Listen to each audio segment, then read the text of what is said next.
ৰাতি 10 মান বজাত ছোৱালীজনী কাণৰ পৰা একদম হঠাতে তেজ ওলাই আহিলে নহয়। এভৰিৱান, সকলোকে মোৰ নতুন এটা ভিডিঅ'লৈ ওয়েলকাম জনাইছোঁ। এয়া ৰাতিপুৱা ওলাই মেলি লৈছোঁ তিনিচুকীয়ালৈ যাবলৈ ওলাইছোঁ হস্পিটেল। কালিৰ পৰা মনটো একদমেই ভাল নহয়। ৰাতি হঠাতে ছোৱালীজনী কাণখনৰ পৰা অকণমান তেজ ওলালে, তাকে ভয় লাগি আছে, ৰাতিটো হোৱাও নহ'লে। সেইটো কাৰণে মাৰ লগত ৰাতিপুৱাই তাইক হস্পিটেল লৈ যাবলৈ ওলাইছোঁ।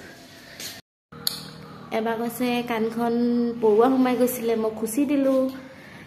মানে কি তাই কি কৈছে ন, মোৰ ভয়ো লাগিছে। সেইকাৰণে যদি কাণৰ ভিতৰত কিবা এটা হয় মানে একদম ভয় লাগি আছে আৰু সেইটো কাৰণে ওলাই লৈছোঁ যাবলৈ। এয়া ছোৱালীক ৰেডি কৰি ল'লোঁ, মই ওলাই আছোঁ। এতিয়া আমি ক'ত যাম? ডক্টৰ ঘৰলৈ। অ'কে ব'লা। ফাৰ্ষ্ট তাইকে ৰেডি কৰি লৈছোঁ, তাৰপাছত মই ৰেডি হ'লোঁ। আকৌ দেখিছেনে এয়া থাপনাত তাই সেৱা কৰি লৈছেহি।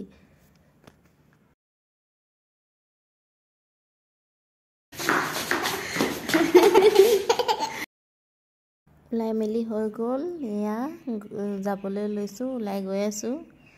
যিহেতু ছোৱালীৰ লগত যাম ন, তাই কাৰণে পানী বটল চব ৰেডি কৰি ঘৰৰ পৰা একদম লৈ যাবলগীয়া হৈছে। এবাৰ মা মই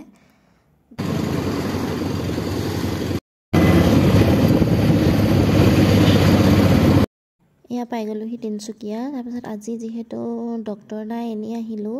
হ'লেও চিভিলত ইমাৰ্জেঞ্চিত দেখালোঁগৈ।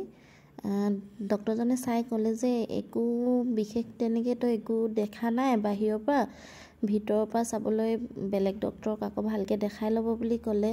দৰৱ দিছে। তাৰপিছতে এয়া অলপ বজাৰ আছিলে, বজাৰ কৰিলোঁ, কেক বনাবলৈ ক্ৰীম। তাৰপিছত এইবিলাকে লৈ মেলি আকৌ আমি আহি দিলোঁ ঘৰলৈ বুলি।